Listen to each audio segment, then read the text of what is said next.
Ассалаумалейкум, районымыз халқы һәм іс-білімелері. Өзбекстан Республикасы президентінің 2025 жыл 12 август күні жеке іс-білімелер һәм өзін бәнт еткен бұқараларға қолай шарт-шараттар жарату хақындағы 247 салы қарар қабыл етілді.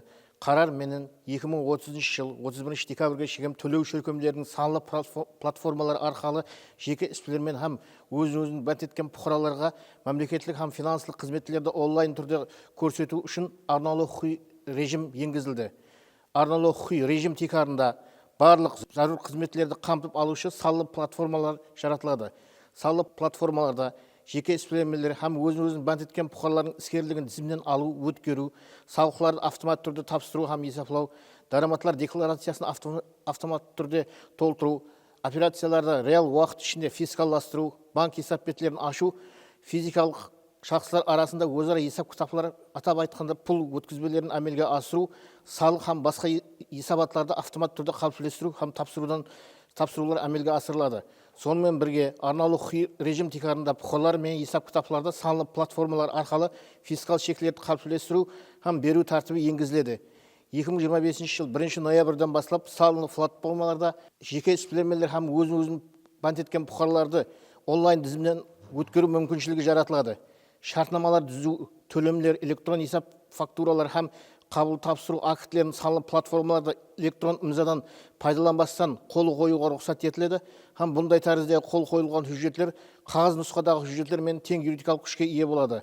Салалы платформаларда электрон хұжжет айлануы бойынша толық қызметтер спектрі көрсетіліп, электрон кошелектер ашып беру қызметі жолға қойылады.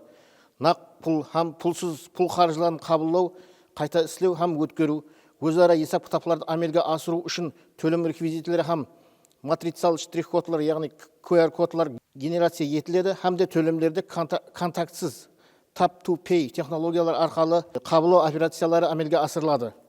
Жеке іс-білімелер һәм өзін бәнт еткен бұқаралар үшін салалы платформада ашылған электрон кошелектер банкте ашылған есеп беттеріне теңдестіріледі.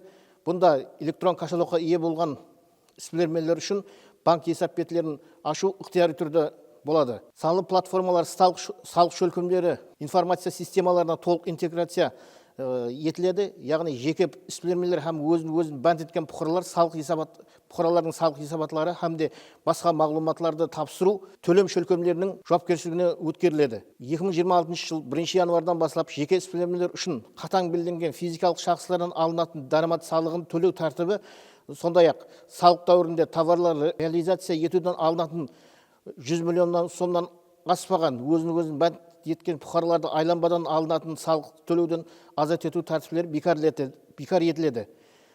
Жылдық айланбасы 1 миллиард сомға шеккен болған жеке іс-білімелер һәм өзін бәнт еткен бұқаралар үшін айланбадан алынатын салық ставкасы 1% етіп белгіленеді. Жылдық айланбасы 1 миллиард сомнан асушы субъектлер үшін салықтарды есептеуде салық кодексінің әмелдегі тәртіп сақланып қалданды.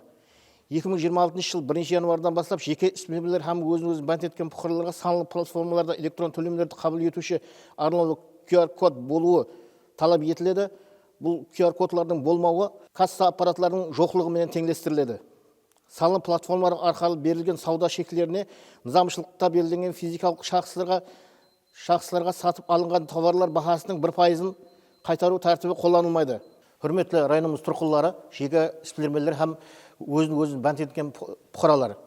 Өзбекстан Республикасы президентінің жоғарыда көрсетіп өтілген қарарлар талапларын тәмінлеу мақсатында телефонларыңызға пайнет қосымшаларын жалғап, ондағы қалыс сервис бөлімінен сауда қызметтерін алып барып, іс-білімелерге жаратылып атырған кем имканиятлардан пайдаланып қалуға шақырып қаламын. Диққатларыңыз үшін рахмет.